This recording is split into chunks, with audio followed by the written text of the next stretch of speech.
Hello, Vinyl Community. Welcome to my channel. Yeah, it's been a while. I haven't had a lot of time to record videos, busy at work, and then two kids, one in soccer, takes quite a lot of time. But today I'm going to do my entry for the 10 records that I've listened to most in my collection, inspired by Harry's Music Room and many, many others. And all of my albums that I have here, the top 10 that I'm listening to the most, all have something in common. They sound really, really good to me, or really good on my system, and I often use them to showcase how vinyl can sound and how my system can come across.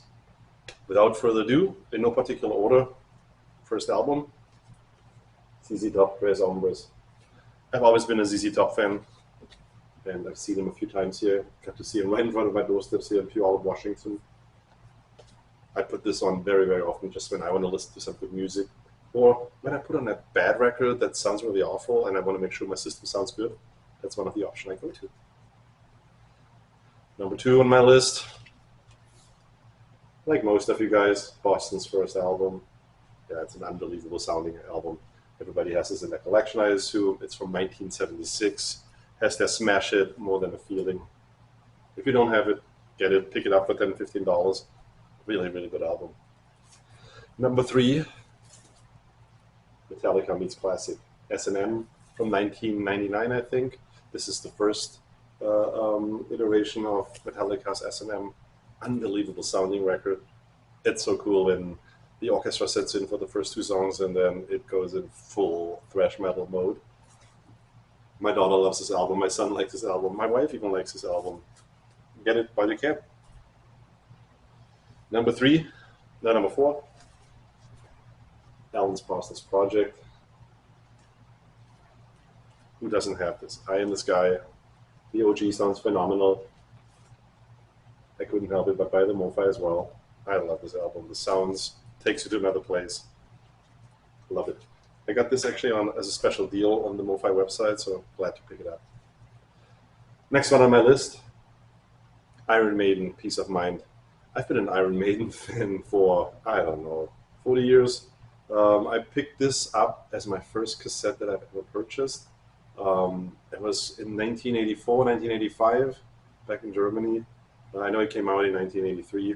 I'm glad to have this really, really cool original Harvest. Love it. I listen to this quite a bit, and obviously it has songs like The Trooper, Flight of Icarus, Dive With Your Boots On, that they play every time when they have a live show. Next one, probably not a surprise either. A lot of folks have that on their list. Dark Side of the Moon. But why do I like this one so much? This is the quad pressing. I picked this up for a decent amount of money. Didn't spend over $100. It still has the original poster and postcards. I do have a quad system, so I have a Marantz 4430 with some JBL 100s and see them in the background, and some 1979 Bose 601s, and Dark Side of the Moon just sounds amazing. I have 2 other first pressings of Dark Side of the Moon. I have the live version and I have a later edition, but this one is just over the top. If you ever get the chance to listen to it on a quad system, enjoy. And here's something different, Kraftwerk, Radioactivity. Since I'm originally from Germany, Kraftwerk is and has always been something that I listen to. It's just cool electronic music, and just this monotone Radioactivity first song is just cool. I know my version is a little bit beat up, but hey, it's an original, so the vinyl is great. Something totally different, but not a surprise either, I think. Norah Jones, Come Away With Me.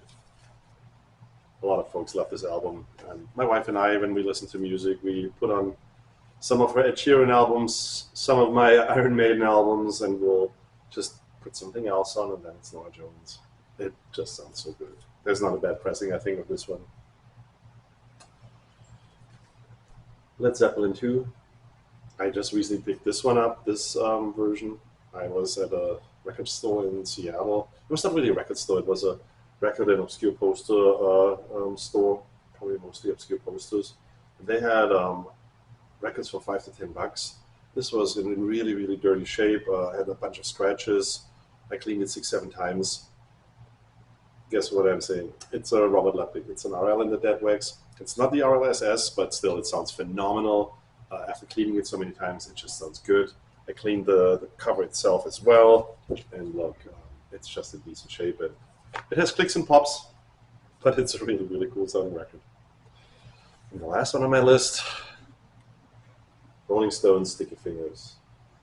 I know for many of you guys this is the best Rolling Stones album. And depending on my mood, I think so too. Probably is my favorite. But yeah, I put this on a lot. Maybe it's because of the zipper, just want to pull it out and play it, but it's got so many great songs. And as the controversial Brown Sugar, I know they're not playing it right now, but I don't think that it has any ill intent on their side. I still love it. It's got Wild Horses on it and many other great songs. All right, these are my 10 most favorite albums that I play the most often. I hope you enjoyed it. Let me know in the comments. Have a good evening. Bye.